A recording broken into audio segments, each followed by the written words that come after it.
Hello મિત્રો બધાને good morning, જય શ્રી કૃષ્ણ, જય યોગેશ્વર. વાગવા આવ્યા છે 9 અને અહીંયા છે ને મમ્મીએ વરસાદની માહોલમાં કાપણી ચૂપણી ચાલુ કરી છે. મશીને બેસીને કંટાળો આવતા મમ્મી શેમાં આવું કાપણી ચૂપણી કરી.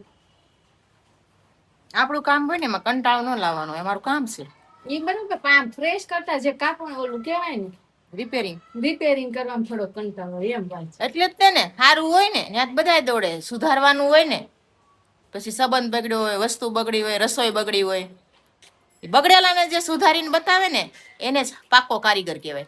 તો મમ્મી આજનો સુવિચાર ઓહો બધાને જય શ્રી કૃષ્ણ, સુપ્રભાત સાથે જે મેં આપ્યો એ આજનો સુવિચાર. અને જે બગડેલું સુધારે એને સાચો માણસ તો કારીગર કહેવાય. કારીગર કહેવાય. ઓકે, તો જો આજે ફૂલ આગાહી છે વરસાદની, કાંઈ ન ઘટે. 72 કલાક માટે એલર્ટ કરેલા છે. એટલી સુરત સિટીમાં આગાહી છે અને આ ફોન વાગે છે અહીંયા ક્યાંક. તો ચાલો આપણે જઈએ નીચે, કારણ કે બધાને આજે રજા છે સ્કૂલે. હયાંશ, મનસ્વી ને પ્રિયાંશ ને, અને બહુ જ અવાજ આવે છે એટલે જોઈએ કે ત્યાં શું ચાલી રહ્યું છે. નીચે કંઈક બહુ ભયાનક અવાજ આવે છે એટલે ઝઘડા ઝઘડી ચાલતું હશે. હજી તો અડધાને નાવાનું પણ બાકી છે. બોલો મમ્મી, શું કહેવા માંગો છો? એમ કીધું ને કે 72 કલાકની આગાહી છે. 4 જિલ્લામાં છે: સુરત, નવસારી, ડાંગ અને વલસાડ. આ 4 જિલ્લામાં રેડ એલર્ટ છે.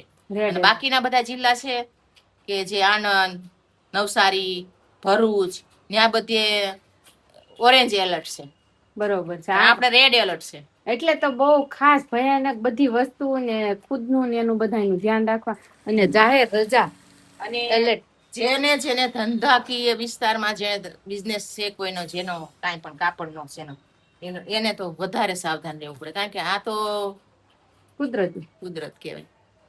કોઈ ન કરે ને એવું ઈ કરે. એટલે આપણે આપણી રીતના સાવધાન થઈ જાવ. પછી ફરિયાદ કઈ સાંભળતો નથી અને એની કઈ ઓફિસ નથી નોંધાવા જાય. બરોબર છે. નહીં તો એને કોઈ મેનેજર મૂકેલો નથી કે એને આપણે ફરિયાદ કરીએ. બરોબર. તો એટલે આપણે છે ને આપણી રીતના સાવધાન રહેવાનું છે. હમણાં આજનો દિવસ તો ખાસ આપણા 4 જિલ્લા માટે રેડ એલર્ટ છે ને એટલા માટે. એટલે આપણે આપણી તૈયારીમાં રહેવી. બાકી ભગવાનને જે કરવું છે કરીને જ રહેશે. એની કઈ ઓફિસ નથી તમે પાસે ત્યાં અરજી આપવા જાવ. મનસીને વ્રત તો ચાલુ થશે ને, પેલા નખ ને મહેંદી ને બધું વયું જશે એવું લાગે. અને અમારે મનુએ નેલ આર્ટ કરાવ્યા.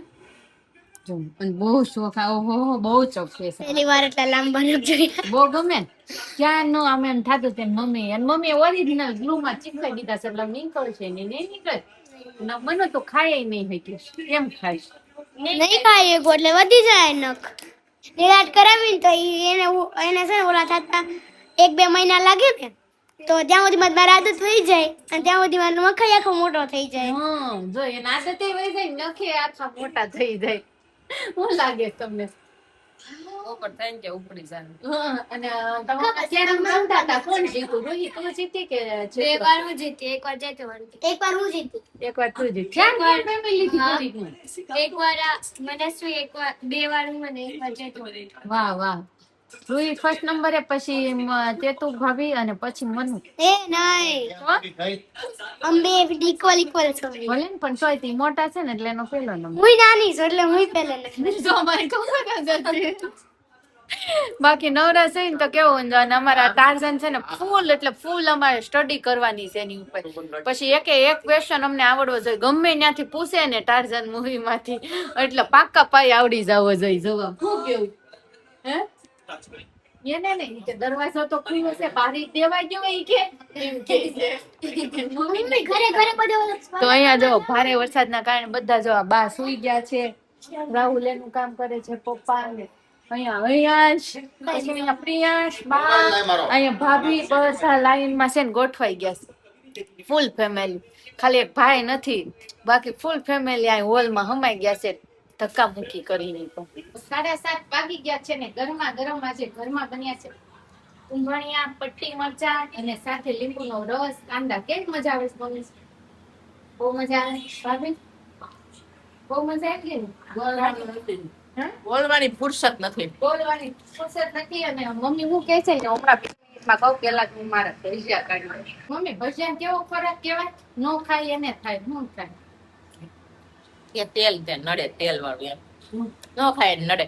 ભજીયા તળવો ખોરાક. અને વરસાદ થાય અને અમે ગુજરાતી ભજીયા ન કરીએ, કાઠિયાવાડી તો આવશે ને. હા, મજા જ ન આવે. કોને કોને ભજીયા બહુ ફેવરેટ છે? ભટ્ટી અને ભજીયા. પછી ગોલા હોય કે કુંભણિયા હોય, હોય તો હળવા હોય, તેલમાં ઉપર જ તરતા હોય. હા, બરાબર. હળવો ખોરાક ખાવ. હા વળો એટલે તેલમાં કરે. પછી તમે ગોલા ખાવ કે કુંભણિયા ખાવ, હોય તો ભાઈ બહેન જ. બરોબર છે. તો ચાલો હવે હયાંશ એક જ રહ્યો છે વાટે અને હું બાકી બધાએ જમી લીધું છે, પણ હયાંશ ની વાટે છે. હયાંશ ખોવાઈ ગયો છે. હા. હું છું કાંઈ નહીં બેન, ટેપી નાખી. ના ના નથી પડ્યું, લૂસી નાખ્યા. સાંજના 9:30 વાગવા આવી ગયા છે અને આપણું જે ખબર જ હોય કે દરરોજનું શેડ્યુલ હોય ને એ પ્રમાણે જો અહીંયા બધા સુવી ગયા છે મૂવી જોવા માટે. તો એક મૂવી આવે છે, કયું મૂવી આવે છે એ મને નથી ખબર છે મમ્મી, કયું મૂવી આવે? ઓફિશિયલ. ઓફિશિયલ. ઓકે, બધા ઓફિશિયલ મૂવી જોઈ રહ્યા છે. બાકી મેં તો ડિસાઈડ કર્યું છે ને, એમાંથી 5 મૂવીમાંથી 2 જોવાઈ ગયા છે, દ્રશ્યમ 3, બ્લાસ્ટ. હવે 3 બાકી છે. એ 3 કયું છે ને ઈ નેક્સ્ટ લેવલમાં ખબર પડશે કે હું ત્રીજું મૂવી કયું જોઈશ. બાકી 9:30 વાગ્યા અને આજે જમવામાં બહુ મજા આવી ગઈ. ભજીયા ખાઈને, ચોમાસાનું માહોલ, એકદમ વરસાદી માહોલ.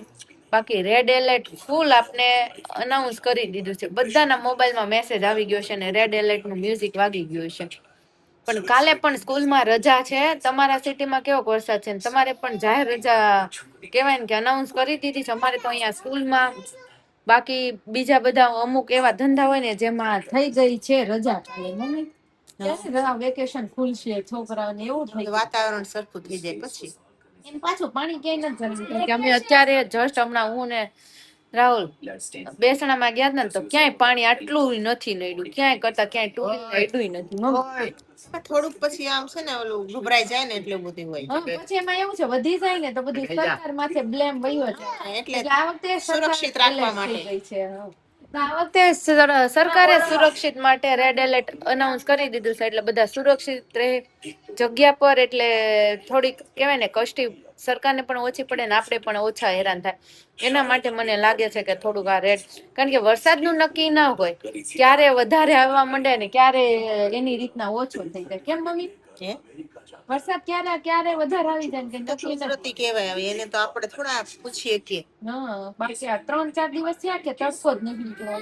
4 દિવસ. 4 દિવસ છે ને, 4 દિવસ તો થઈ ગયા નથી. કાલ 5મો દિવસે જોઈએ કેટલો તડકો નીકળે છે. બાકી દરરોજ આપણે મળતા રહીશું નવા કન્ટેન્ટ સાથે, નવા વ્લોગ સાથે. ત્યાં સુધી બધાને જય શ્રી કૃષ્ણ, જય યોગેશ્વર, જય દ્વારકાધીશ.